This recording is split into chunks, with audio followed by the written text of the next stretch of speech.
That's it. I start teaching you to leave the room. Is that what happens? Where'd he go? Here, boys. He said he's traveling. He's traveling. Yeah. We're finishing the mimer here, boys. You're like, but it's good to see you. I'm not telling you shouldn't be here, but it's good to just, we are finishing the mimer. So I'm late. It was one of those days, one of those mornings. Didn't work, but we're here. Earlier than actually I thought at a certain point in the morning.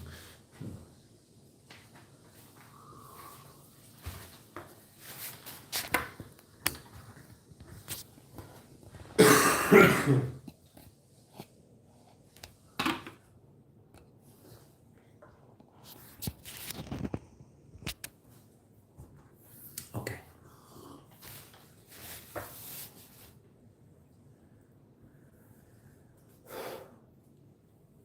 In Ois Yud, so the Rebbe explains the two different levels of Mesiras Nefesh.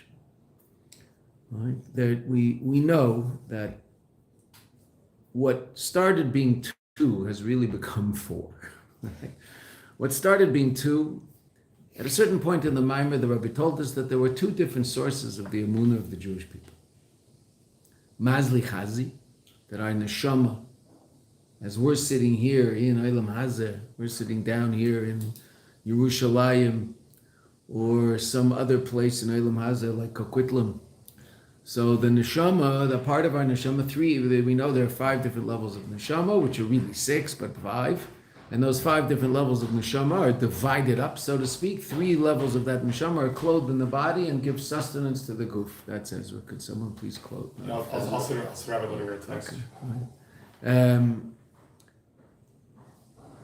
That Mazli Chazir, the fact that our neshama in Atzilus, that aspect of our neshama, that as we're down here, that aspect of our neshama is in Atzilus, that affects our reality down here, but only residually. Why? What's it called in Chassidus? Makif. It's something that doesn't penetrate into my conscious reality. It's not part of my conscious reality. It's superconscious me, and it's a part of superconscious me that is quite far from conscious me. There is a part of superconscious me in terms of just everyday human reality. We often call it, in English, it's often called also subconscious. There's 2 different levels of it. But there are parts of non-conscious me that are constantly making themselves felt in conscious me. What's the most obvious example of that? Ratzon, will. Will is not a conscious power. You don't have immediate control over your will. You can't decide you don't want something. You want it. Now, that does not mean you have to speak about it, think about it, or do it, right? But you can't say, I don't want that. I don't want that. It's not my power right now not to want that. Why? Because will is not a conscious power. Will is a subconscious power or a superconscious power, depending on what the source of the will is. If it's from the Nefesh Elokis, so it's superconscious. Okay, that being said, that's a part of your non-conscious being that is constantly making itself felt in conscious you. So you're constantly becoming aware of I want, whatever it happens to be. I want an orange. I want to fly to Saint Tropez. I want to go back to sleep. I want this guy to stop talking in the front of the room, whatever it happens to be, right? Okay, I'm constantly aware of that. Now, some of those desires obviously are positive, healthy, and good, and so I'll act upon them. Some of them are not particularly healthy, and hopefully I will not act upon them. And I hopefully will not dwell on them. I won't think about them, I won't talk about them, and I won't do them. Why? They're unhealthy. Okay, say them. So that's a part of me that's makif. It's not part of my conscious reality, but it's constantly making itself felt in my conscious reality. The level of Chayish B'Nefesh is not constantly making itself felt in my conscious reality, right? It's the source of the fact that a Jew naturally believes in a Kadosh Baruch Hu, right? Emunah for is not something I have to achieve. Emunah is a power of the soul exactly the same way sight, hearing, and speech are powers of the soul. And I don't have to do anything to see. I just open my eyes and I see. I don't have to sit there and be misbeinain and contemplate and do exercises in order for my eyes to see, right? No, it might be that someone has vision problems and exercises are good for that. Okay, say that. But just in terms of my eye, the fact that there's this power of the soul called sight, which is clothed in my eye. As long as I'm alive, I have a soul clothed in my body. That soul powers my body, gives it what you and I call life, right? And that life includes all sorts of different things. I haven't do anything. They're just there. Right. Okay. So a moon is exactly the same, except it's not there. It's not here. It's somewhere else. Right? It's sourced in a part of my soul that's not clothed in my body. Imagine if, for whatever reason, the power of speech didn't descend down into someone's body. They had all of the proper physical apparatus to speak. Most people have speech problems. Vision is easier. Most people have vision issues. The problem is the kli. The problem is the vessel. The vessel doesn't work right. There's something wrong with their eyes or the optical nerves or the optical center of the brain, whatever it is. There's something wrong. It doesn't work. Okay, so they might even be blind. Why? Usually blind people, well, if you look at their eyes, it's pretty clear they're not eyes that see, because they look different than our eyes. They just look sort of cloudy, and there's clearly something wrong with that thing in there. So they don't see. Okay, the power of sight of the soul, it's not necessarily not there, right? Okay, but what if you put it the other way around? All of the apparatus were there, but for whatever reason, the power of sight didn't descend down into the body. The person wouldn't see. Okay. That part of the soul just didn't descend into the body. They wouldn't see. They have the apparatus to see, but it wouldn't happen. Right? The kli is there, the vessel's there, but the light isn't there. Okay. So emunah is like that. There's a power called emunah, but it might not descend into my conscious reality. One source of that emunah is what we call mazli chazi, the fact that our neshama right now is seeing godliness in an incredibly powerful way, but on a different dimension, not where we are. But that can affect me, has a residual effect on me. Okay. Then there's a higher level called etzem and neshama, the essence of the soul. And the essence of the soul is that part of you and I that is essentially connected to a Kadosh Baruch Hu, and so its belief in a Kadosh Baruch Hu, its emunah, is not based on the fact that it sees a Kadosh Baruch Hu, like the neshama in Atzilus. So why am I aware of the existence of this table? Because I see it. That's very, very different than my awareness of the existence of my own head. Why do I think my head exists? It's me, right? It's just me. Now, as a matter of fact, it's actually, because the muscle we used a couple of times a few weeks ago was a hand. Okay, but a head is really more powerful because it's actually, interesting enough, part of me that I see least. Right? I don't really know. I mean, obviously we can look in a mirror, right? Or you can sit in front of one of these annoying things when you're giving class, so you see your head floating in the middle of space, which is very annoying. But what are you going to do? For Hafatzas and Mayanot, we'll do anything.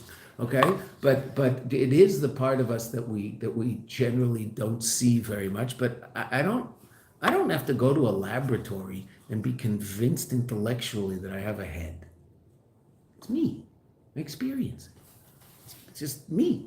And as a matter of fact, that discussion that we had earlier, and it'll come up in a second, if someone were to give me the option, okay, I'll let you live, but I just have to cut off your head. Well, that's not really a very good deal for me, right? Because it's obvious to me that I can't live without my head because it's so absolutely essential to my being here in the physical world. It doesn't kill me, it just kills my body. It will disconnect my body from my soul.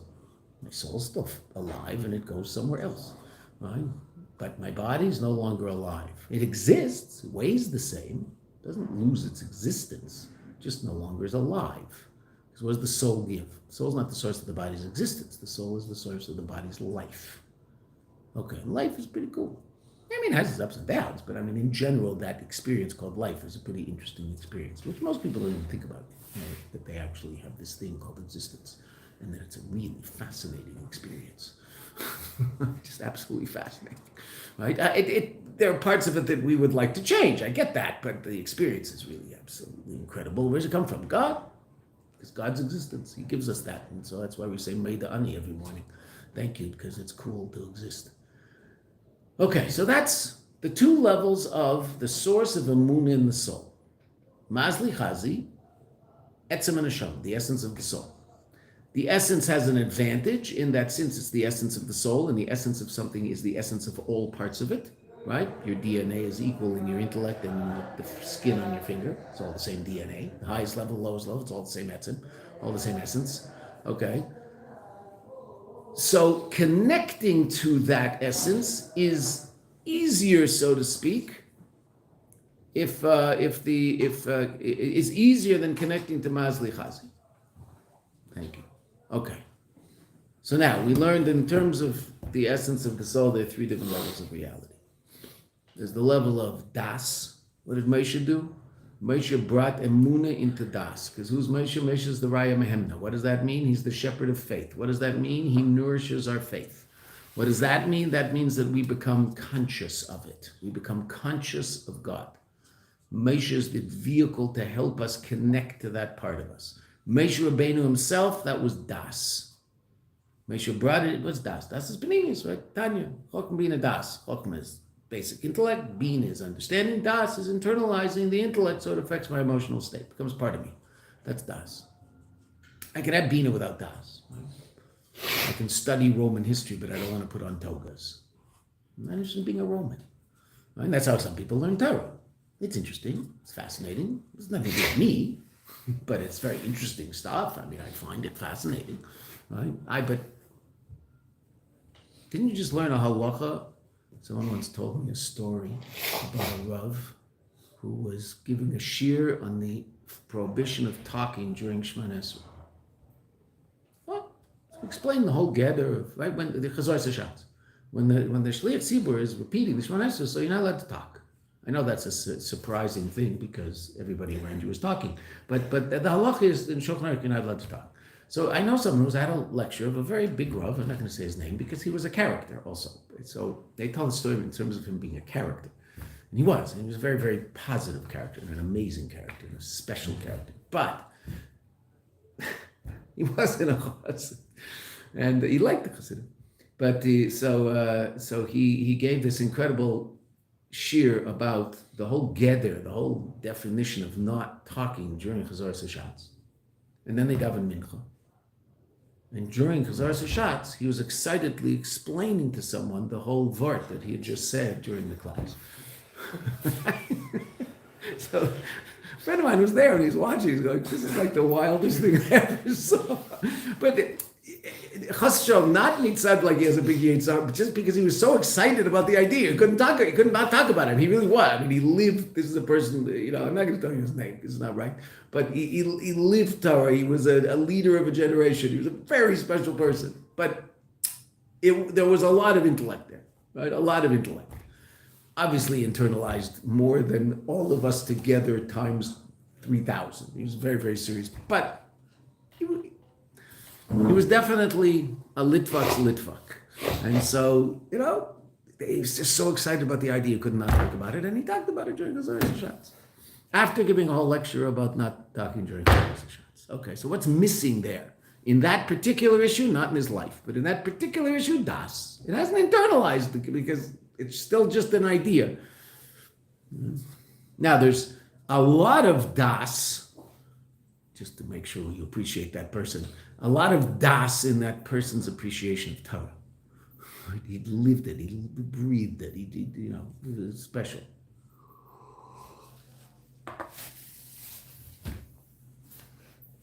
Okay, then once we got to Etzem and Nefesh, 3 levels.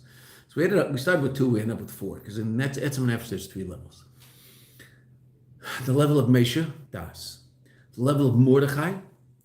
What's Mordechai? Bringing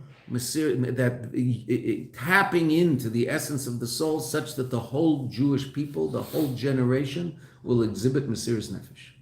Incredible Mesiras Nefesh. Self-sacrifice. Unbelievable Mesiras Nefesh, the whole generation of Mordechai, such that we know, and the Rebbe mentioned, everybody in the generation could have saved themselves from Haman's horrible decree just by simply denying their Judaism. Right? It was not like the 40s in Europe. That wouldn't have helped in Europe in the 40s. In the time of Haman, that would have helped. All a Jew had to say in order not to be the part of the decree of Haman to kill every Jew on the face of the earth, Rahman al-Islam, because they all lived there. There wasn't one Jew outside of those 127 countries. That the only thing they had to do to save themselves was deny their Yiddishkeit and accept upon themselves the Avodah Zarah of the day. Okay, none of them did it. And not only did they not do it, they increased in their Torah and mitzvahs. And that was the Mesiras Nefesh of Mordechai. And that's the most powerful expression of the Jews' emunah based on etzem and neshama, the essence of the soul. What the Rebbe calls a zoiv v'nitandrish. This is the way it is, and there is no other way. And for that, we use the mashal, I'll let you live as long as you let me cut off your head. No such thing. I'll let you live as long as you don't keep Shabbos. Those two equations are exactly the same in terms of the essence of the Jew. So this thing is not keeping Shabbos. It doesn't exist. Right? It's like saying, I'll let you live if you let me cut off your head. It's impossible. Mitzad etzem and neshama, in terms of the essence of the soul, the connection of the Jew is so powerful to the Eibishter that it's impossible for him to say, I'll live without that connection. There's no such thing. It's like living without a head. There's no such thing. It doesn't exist. Okay. And then we learned about a third level. And the third level is a third level of emunah, and that third level is kosis lamar, that the Jew is not crushed and comes to a revelation of the essence of his soul because of the situation in Golus, that the situation in Golus is negative, and that pushes the Jew to the wall and pushes him to a point where he says, look, I have no choice, and he stays connected to his Yiddishkeit. But rather, the situation in Golus is good, but the Jew is completely crushed by the essential existence of Golus. Not the situation in Golus, but the essential existence of Golus. That was called Kosis Lamar, and that was the third level. Right? Okay.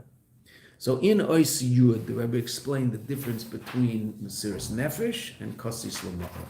Why? Because in Mesiras Nefesh, it's possible that since this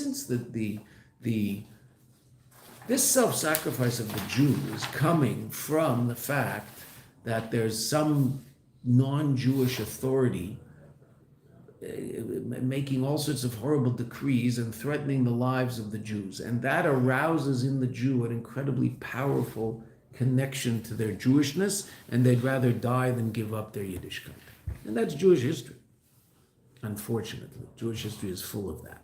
Yidden who in everyday life might not have been so powerfully connected to a Kadosh Baruch Hu in any revealed way, but when push came to shove, unbelievable Mesiras Nefesh. Okay, so the Rebbe said, not only is it possible for a person to exhibit that Mesiras Nefesh after leading a so-called normal life where you don't necessarily see such incredible devotion to a Kadosh Baruch Hu, which is not really normal, but that's often the way it is. Okay, normal statistically, okay, but even after the person expressed incredible Mesiras Nefesh, it might be if the Mesiras Nefesh is no longer necessary, and the mashal the Rebbe brought is, they left Russia, the Rebbe didn't say Russia, but he was, right? They left Russia and they moved to LA. So when they were in Russia, for 20 years, they were Mesiras Nefesh to keep Torah mitzvahs in Russia under the Soviets in a way that's pashut superhuman, unbelievable. Then they moved to LA, and they're just like the rest of us. You would never know that person was in such a state of Mesiras Nefesh. Right? Just wouldn't know. Another example that we brought, walk on the street. You might be seeing some guy who 3 days ago was in Chan Yunis, being Mesiras Nefesh. Can you tell? No. Now, you might be able to tell these days because he's probably still carrying a gun. Because the guys walking around with a gun in street clothes means they're in Milwaukee, but they can't leave their gun anywhere. Right? Okay, we'll say that. But it's possible. You know, the Shabbos, so in Sfas, there was a guy, young Lubavitcher, who had a gun slung over his shoulder. So it was pretty clear. He was either there for Shmirah, that he was sort of guarding the place, or so we started talking to him because he was visiting his daughter in the high school, and I was for bringing in the seminary. And when the girls sing, you go outside. So the high school girls, it's the same building. The high school girls were singing on the third floor, and the sem girls were singing on the first floor. So there were a couple of men sitting outside, schmoozing, waiting for them to stop singing. So, we had been in the Verbringen or the meal or whatever it was, and now we were outside. So this guy was standing, we started talking to him. So he's in Gaza. I didn't know that when I saw him the first time and said, good Shabbos. Friday night I saw him, this was Shabbos day. He's been in Gaza for the last 80 days. So it's the first time he's out. Okay. Where? In Chan Yunis. He's in Chan Yunis right now. Meaning, it's not right now. He came home to see his family, and his daughter's in that high school. The high school has a dorm. So he doesn't live in Sfas. He wanted his girl to go. So he and his wife were spending Shabbos with their daughter in Sfas. He had been in Chan Yunis. Right? I must say, it's important to say, Right? One of the things that he said about, yes, okay, so what's going on in Chan Yunis? He said, well, it is very interesting. The fact that they keep talking about innocent civilians. He says, we've gone house to house in Chan Yunis. He said, there has not been one house that hasn't been full of ammunition. Not one. Every single house. He says, the other places, every second house, every third house. Every single house. He said, this is Pashit, an ear of terrorists. Every house is full of ammunition. Bombs, guns, every house. He said, it's unbelievable. He said, I'd never, if you asked me 2 weeks ago, I never would have said, I said, okay, there must be some people there. He said, there's no one. There's no one. They've all got it in their house. Okay, that's just an important thing for people to know. But okay, so you wouldn't. Can you see on this guy's face that he's down there being Meiser Nefesh? No. Why? Because there's that level of Mesiras Nefesh that happens when it's necessary, but that doesn't necessarily, in the diuk that Rabbi made, it doesn't necessarily affect Keiches Hagiluyim, my revealed powers. It's working through my revealed powers so that when I'm in the situation where it's necessary, I'm being Meiser Nefesh. And these people are superheroes. But when I go back to a natural state, a more normal state where Mesiras Nefesh isn't necessary, it's not recognizable. Why? Because my revealed powers have not been changed by that. They were just the vehicle for the expression of that, but they themselves haven't been changed. Often in Chassidus, the Rebbe doesn't use that word, but often in Chassidus it's called a ma'avar. A ma'avar is like in Eretz Yisrael they have bypass roads, right? You want to drive through the Shtachim, so there's bypass roads. What are they bypassing? Well, you bypass Ramallah, you bypass Hebron, you don't go through it, you go around it. Okay. It used to be the road went right through, now they built a new road, it goes around. Okay. So a ma'avar is takes something from one place to another, and it does go through there, but it itself isn't necessarily affected by it. Hislavshus, something being clothed in something, so then the thing is affected. What's the difference? Okay. You want to repeat to someone what you heard in this shir later this morning. So what's the dynamic of that experience? Well, okay, it went into your brain, you understood it, and now you're giving it over to someone else. So your brain's not a ma'avar. It's not going through your brain and out the other side, right? It has to be clothed in your brain so that you understand it. It affects you on some level, intellectually, hopefully also emotionally, but at least intellectually. There's now new information, and I find that information interesting, and I give that over to someone else, but of course I don't give it over to someone else exactly the same way I heard it, because I'm not a tape recorder. Oh, what is a tape recorder? What's this? This is a ma'avar. What I'm saying is going into this, and it can go from this to anybody else. Or how many people? There are 45 million people in Bangladesh listening to us right now, right? Through this, right? Okay. So those 45 million people in Bangladesh, what are they getting? They're getting exactly what I'm saying, perfectly. Better than they'll get from you, right? Because you might explain it better than I did, but they're going to get me better than the person listening to you. The person you explain it to you might explain it better than I did. That's okay. But they're not getting me, they're getting you. Because it went into your head. That's Islavshus. It's clothed in your brain, and you now take it to somewhere else. Ma'avar, does this thing change? Because this thing learns a lot of Chassidus, no? It's here every single morning. Right? Does it change? No. Is it a vehicle for the expression of the Chassidus? Yeah. It's a very good vehicle for the expression of the Chassidus. As a matter of fact, it gives over exactly what the teacher is saying. Oh. But there's no hislavshus. It's not changed. It just goes through it. It's a ma'avar. It's over, right? Passes through it. Oh. So the Rebbe doesn't use these words relative to these people because Mesiras Nefesh is too impressive for that. But on a certain level, it's as if the Rebbe is saying that the Mesiras Nefesh for these people who it's temporary, it's incredible. It's amazing. They're superheroes. But because it hasn't affected their keiches giluyim, it hasn't affected their conscious reality, their revealed conscious reality, so it's like a ma'avar. It's going through them, but it's not affecting them. As opposed to what intellect will do in your brain. If you pay real attention to something that you're learning and you mamish focus on it, so it will now change your intellectual reality, right? Everything else you understand will be slightly different by virtue of the fact that you've learned this new information. Okay. Obviously, if it's important information and true information. I mean, if it's not true, unfortunately, that's why putting schmutz in our head also affects us, right? Because if we put schmutz in our heads, it also affects our head, right? Because it's not a mavar, right? It doesn't go in and come out the other side. It goes in and stays there and then colors everything else that we hear with the schmutz that we just put in there. So the difference in mavar and hislavshus, clothing. So that's the difference, the Rebbe says, on a certain level between Mesiras Nefesh, meaning the person is acting in this heroic way because the situation in Golus is calling for it. But have they brought about an absolute change in themselves? No. That guy I met on Shabbos, I don't know. He seemed like a very special guy. Okay. Did he daven better on Shabbos than he's ever davened in his life? Not necessarily. He might have, but not necessarily. As a matter of fact, it might have been a not very good davening. Why was he so tired and wiped out by what he was doing? Just, I'm so tired. Okay. Whereas if it penetrates into me and becomes part of me, so then that's Kosis Lamar. That's the Rav Mendels of the world, right? Who, when they left Russia, they were exactly the same as when they were in Russia. It didn't make any difference. They looked the same.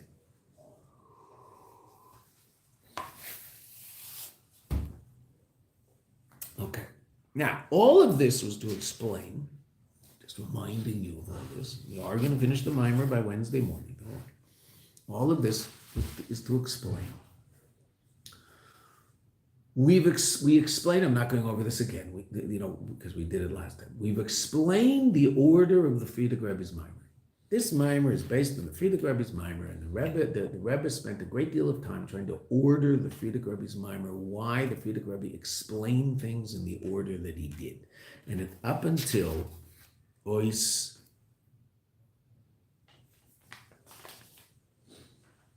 up until the end of Ois Ches, that was all taken care of. Right? As a matter of fact, no, sorry. Up until the end of Ois Tes, that was all taken care of. Okay? And what did we... No, I'm sorry. Up until the end of Ois Ches. The end of Ois Ches, we ordered the mimer perfectly. Beginning of... At the end of Ches, the Rebbe asked the question, wait a minute, okay, the mimer's in good shape, but what about the pasuk? The pasuk we're learning, the pasuk that shows up in the Frierdiker Rebbe's mimer, and the pasuk that this is based on. What does the pasuk say? Veata tetzave b'nei Yisrael. We're going to translate it the way it's translated in the mimer.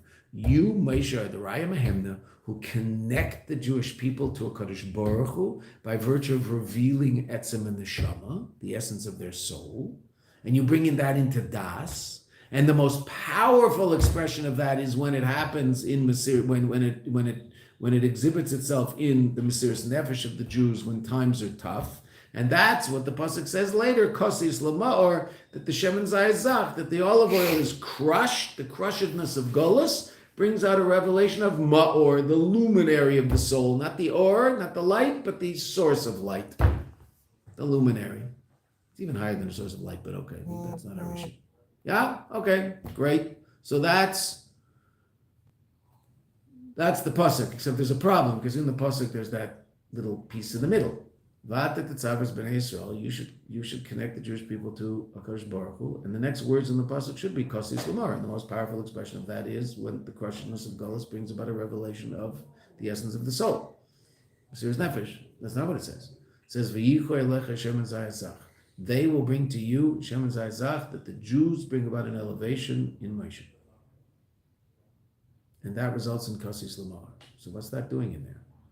Up until now, we explained Moshe connects the Yidden to the Eibishter. That can be expressed through Das, or that can be expressed through Mesiras Nefesh. When is it expressed through Mesiras Nefesh? Kosis Lamar, the crushedness of Golus, brings the Jews to a state of Mesiras Nefesh. But what's the V'yichu elecha? They'll bring to you. What's that all about?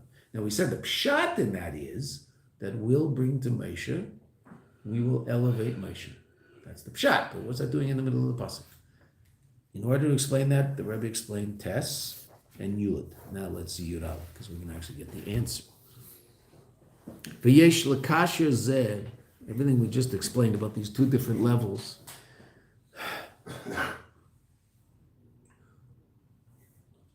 Okay, well, we're going to do Yud Aleph, and then we'll do footnote 56. We said we're going to do footnote 56 today. Right now, that's not. I also would like Ari to see footnote 56. Footnote 56, what we just explained are the two different levels of Mesiras Nefesh and Kosis Lama'or, and how they express themselves in the soul, which is higher and which is lower. Okay. But we said there's three levels. Das, Mesiras Nefesh, Kosis Lama'or. Where's the Das in this? That's footnote 56. We'll see that tomorrow morning. Let's do Yud Aleph now. V'yesh, remind me tomorrow morning we'll do footnote 56. V'yesh l'kasher zeim mavur ba'maimer. We can connect this with that which is explained in the Maimer. Yud Aleph on page Kuf Lamed Zayin. B'perish hakosav va'ata tetzave es b'nei Yisrael v'yichru elecha Shem et Zayisach. You will connect, ata tetzave, you will connect the Jewish people to HaKadosh Baruch Hu. V'yichru elecha, the Rabbi is going to actually mention, if you recall when we learned it first, so the words im are in, so if you're HaKadosh Baruch Hu, we're in brackets. Why? Because the Frierdiker Rebbe just says you'll connect the Jewish people. And the Rebbe added im HaKadosh Baruch Hu. So we're going to see how there's also a connection of the Jewish people to each other.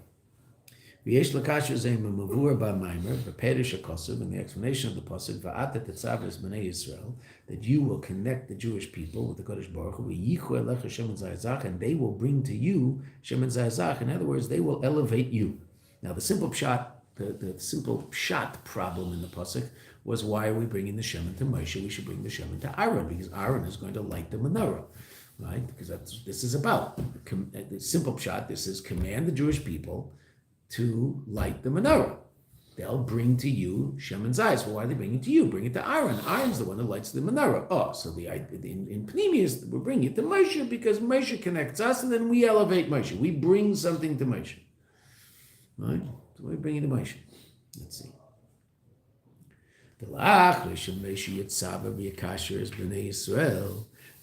Moshe connects the Jewish people with the Kadosh Baruch Hu, Azai, then Yaviu Yisrael Moshe Shemen Zayis. Then the Jewish people bring to Moshe Shemen Zayis. What does that mean?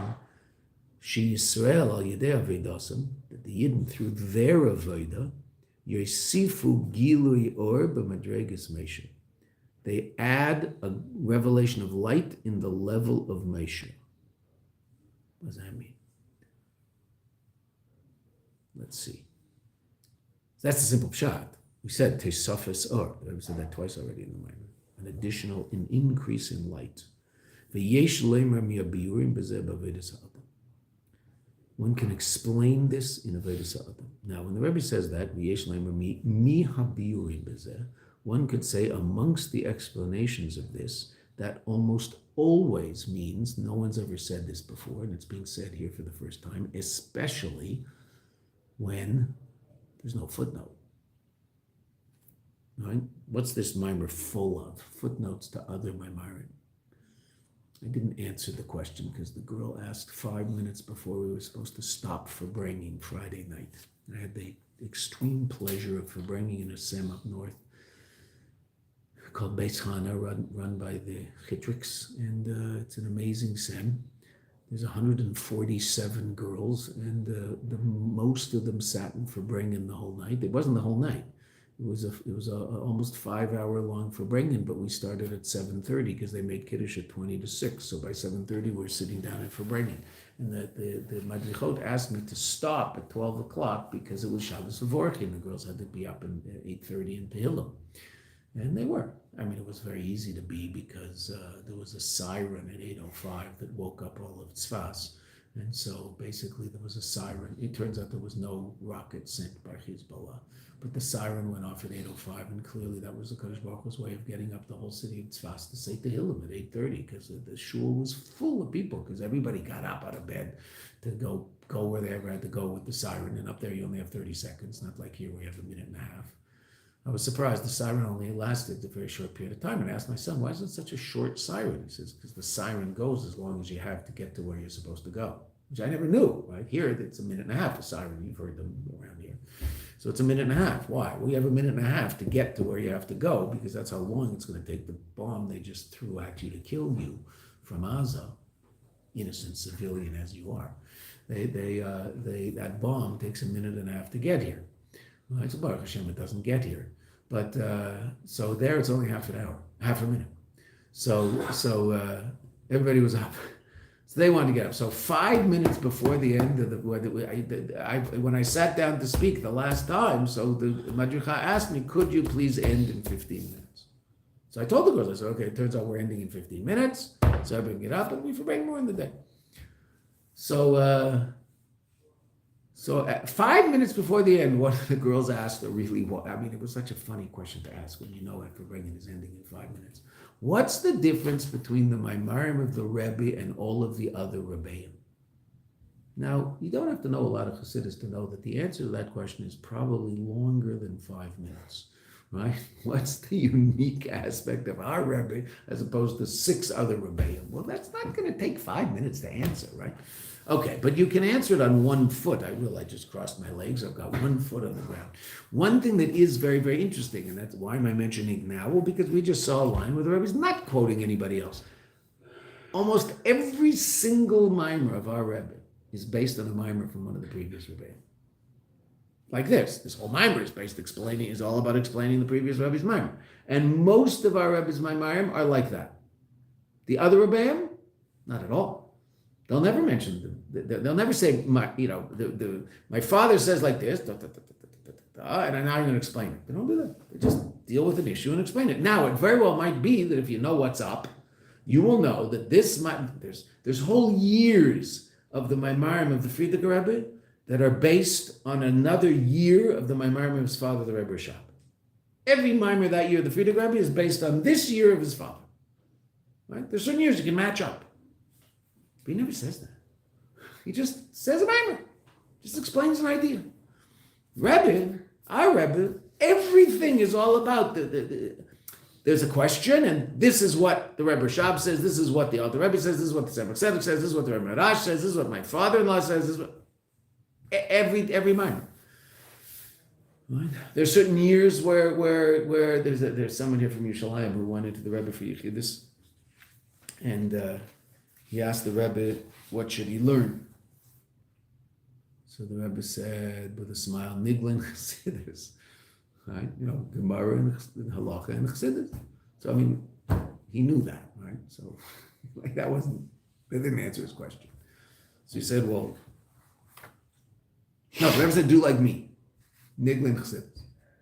So he said, well, what Chassidus is the Rebbe learning? He figured, okay, he's going to get some answer out of this. What Chassidus is the Rebbe learning? So the Rebbe told him, now I'm kochi in my Maimer with the Rebbe Marash. He's learning my Maimer with the Rebbe Marash. Now it's very interesting. In that year, almost every Maimer the Rebbe said for about 6 months. It's all based on the Maimer, the Rebbe Marash. What was the Rebbe learning? He was learning my Maimer. He was learning everything we said, but he was really focusing on my Maimer with the Rebbe Marash. So every Maimer the Rebbe said for the next 6 months were my Maimer based on my Maimer with the Rebbe Marash. Right? So that's how the Rebbe works. So here, you don't see a footnote, which is very unusual because the Rebbe is all about footnotes. So that means the Rebbe is saying this himself. Those words also. You could say that amongst the biurim, in other words, there might be others, but this is what I think pshat is.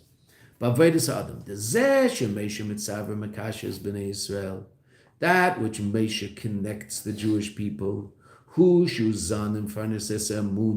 that's which he nourishes the emunah, and what we meant by that was that the emunah should come from the essence of the soul. That's review in the mimer. I can explain all that because I already explained it last week at great length. That was the chiddush that the Rebbe said in the Inyan of Zan and Farnes, that he nourishes the emunah, that the emunah shouldn't be a function of mazli chazi, shouldn't be a function of the fact that there's this residual connection to my superconscious reality that sees elokus, but rather that our emunah will come from etzem and neshama. That's Moshe Rabbeinu that's Moshe Rabbeinu nourishing our emunah. Shamuna tia neisef al kemei shehu mitzad giluim de neshama. This is Moshe nourishing the emunah. This is review that our emunah should be in addition to the fact that it comes from the revealed states of neshama. And what does that mean? Mitzad zeh, as a result of the fact neshama shelamayla, that the neshama above roya elokus sees elokus. But what does it mean that Moshe nourishes the emunah? That it should also come gam also mitzad etzem in neshama, from the essence of the soul. We're in Yeshua Aleph. All right? Okay? So that's review. We know that. That's what we learned. The Rebbe taught us that last week. V'yesh leimer, one could say, the Rebbe says parenthetically, actually these are called brackets. D'zeu mashu kosu v'ata tetzave b'nei Yisrael. This is what it means that you connect the Jewish people. The loshin v'ata tetzave b'nei Yisrael. This language that you connect the Jewish people, mashma, that seems to indicate shemesha mitzave. He commands, which means mekasher mechaber. He binds and joins as b'nei Yisrael atzma, the Jewish people themselves. Oh, which is how the Frierdiker Rebbe seems to be saying it, because the Frierdiker Rebbe didn't say that he's mechaber b'nei Yisrael im orein sof. Just said he's mechaber b'nei Yisrael, connects the Jewish people. So the Rebbe is now mentioning, paying heed to that in the next paragraph below in the parenthesis, in the brackets. We'll deal with it even more. Here the Rebbe is just saying it very, very quickly. That what? That Moshe also connects the Jewish people. How does he connect the Jewish people? Well, when Moshe brings about a revelation of etzem and neshama, ki mitzad etzem and neshama kol Yisrael chad. In terms of etzem and neshama, we're all one. Where did differences happen? Differences happen in terms of revealed reality, not essential reality. It said etzem, we're all the same. Right? We're all just completely and totally connected to the Eibishter. As that comes down into this world and it expresses itself in different ways. Okay, so there's all sorts of different ways. Right? So there might be some people I'm more drawn to, some people I'm less drawn to, some people I find it easier to get along with, some people I find it harder to get along with. Okay, so I still get along with everybody. But it might be sometimes it's an Veata, sometimes it's not. Right? Okay, fine. But that's all to do with revealed reality. Essential reality, all the same, all one. Indivisible. Oh, okay, so when Moshe reveals that, then Mamela, if a person's connected to the essence of their soul, then Mamela, they're connected to every other Jew, because on that level, the Jews are one. Okay, so that's just, the Rebbe just says that very, very quickly, parenthetically. Bracketetically. You don't say that. Okay. Fine. Who's Moshe? Moshe brings Emunah into Das by revealing that the source of Emunah is the essence of the soul. That's what he said. Okay. So what's V'yichoi Lecha? Look what the Rebbe says. And what's the most powerful expression of that? Serious Nefesh. Right? Okay. Now look what the Rebbe says. It's unbelievable. V'yadei aved Yisrael, and through the aved of the Yidden below, after it's been drawn down by virtue of their connection to Moshe, Gilui Etzem in the Shama Yedei Moshe. So Moshe brings about a revelation of Etzem in the Shama, a connection to the essence of who I am. Moshe reveals that to me and opens me up to that in a very powerful way. But what do I have to do? I have to bring it into my pneumius. That's me. Moshe can't do that. Moshe can't. That's not Moshe's job. Moshe's job is to reveal to me who I really am. Then I have to bring that into my conscious reality and make it who I really am. Not in terms of the fact that it will express itself in times of trouble, but it'll actually express itself at all times. In other words, our Avodah takes it from the level of Mesiras Nefesh to the level of Kasis Lamar. Just not believable. And that's V'yichoi Lecha Shem Zayazach Kasis Lamar. What do we bring to Moshe? The tetzave b'nei Yisrael. You, Moshe Rabbeinu, connect the Jewish people to the essence of who they are. If they have a relationship with you and if they're makusher to you, so then that connects them to their essence.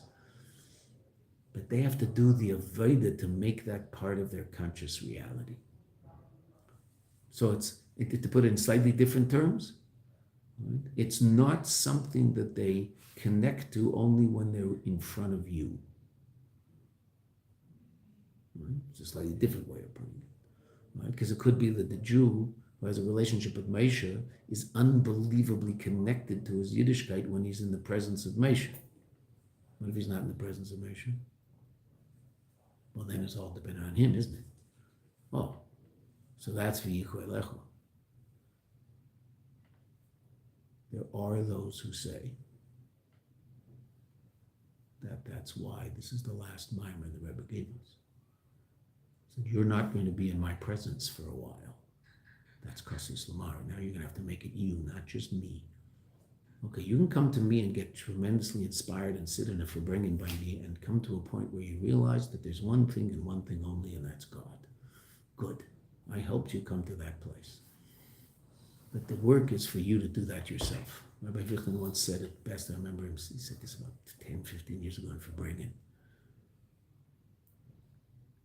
I remember he was sitting at the, wasn't sitting in the middle right in front of the audience, he was sitting over on the side somehow. I remember, I don't know what was going on exactly, but he said an amazing thing. Someone was asking, like, how in the presence of the Rebbe do you feel a connection to the Eibishter? So he said he remembers one thing when he was younger. He was pretty young, when he saw the Rebbe. So he said he remembers one thing very, very powerfully. He was sitting in Farbrengen with the Rebbe, and he would start singing a niggin. You've all seen this on video.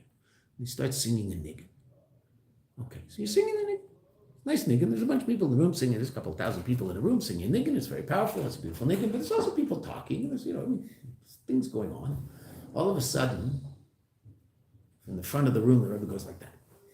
And what happens? You notice the niggin gets a little louder. Like you notice that all of a sudden everybody's clued in. So he said something very powerful. And I had actually experienced this, but never put it in words. Never had put it in words and defined it so clearly as he did. At that moment in your life, there is only one thing that exists. Nothing else has any reality whatsoever.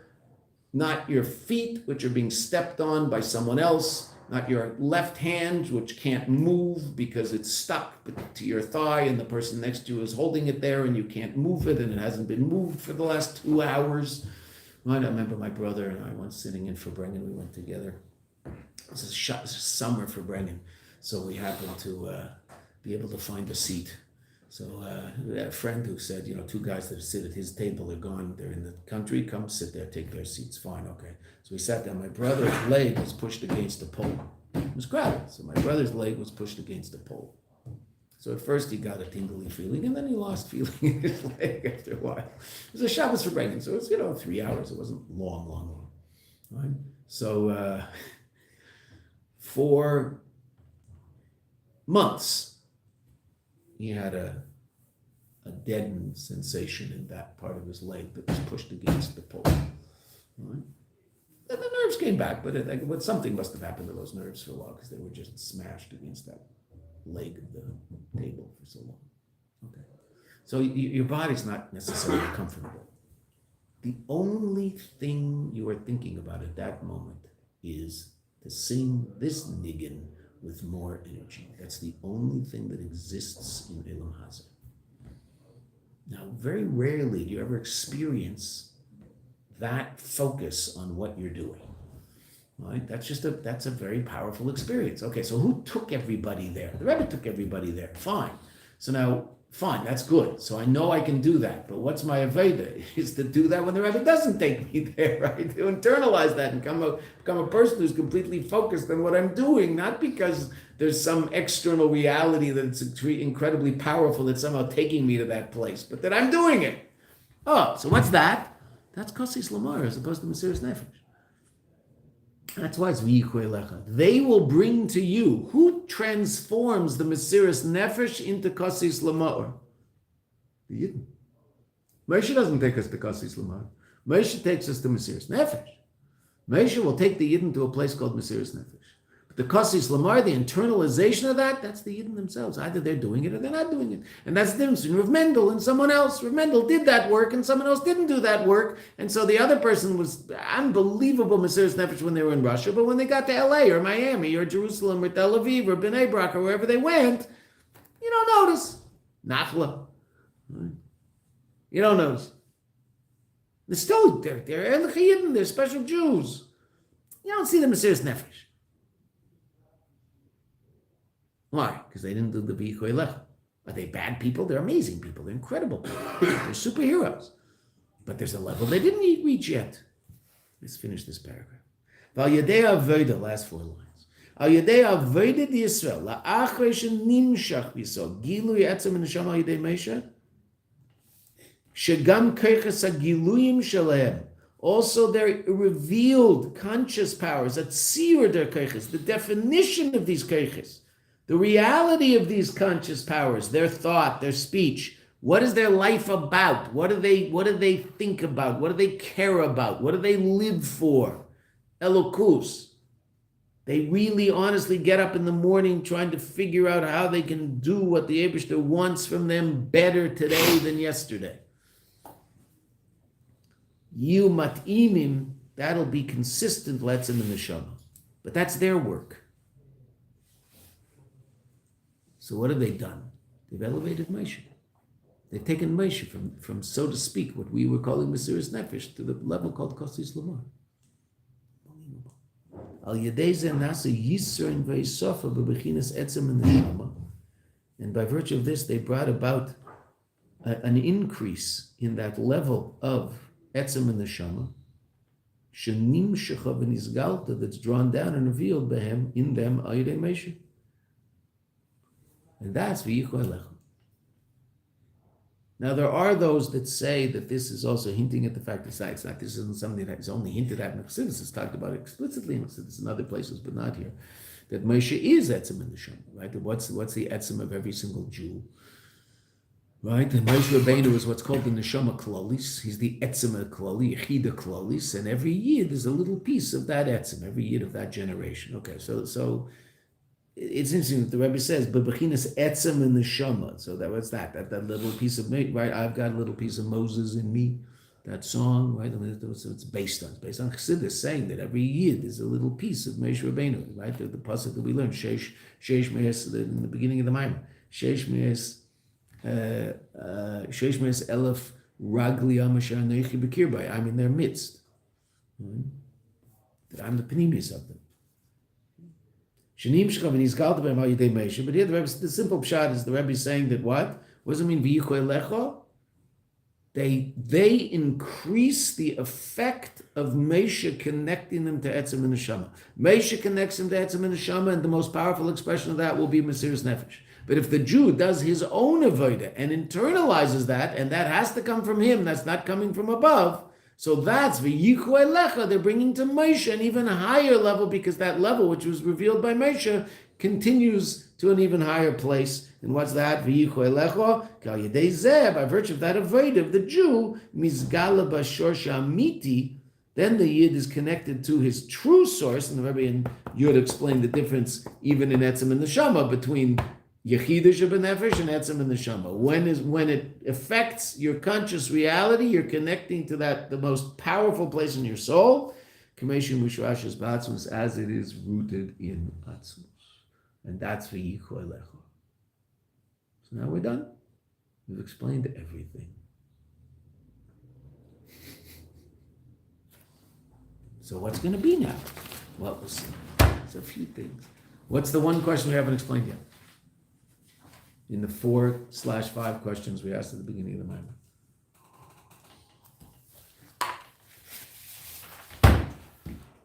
We explained Veata tetzave, the language. We explained V'yichu Elecha, why they bring it to Moshe. We explained Kosis Lamar, not Kosis Laha'ir.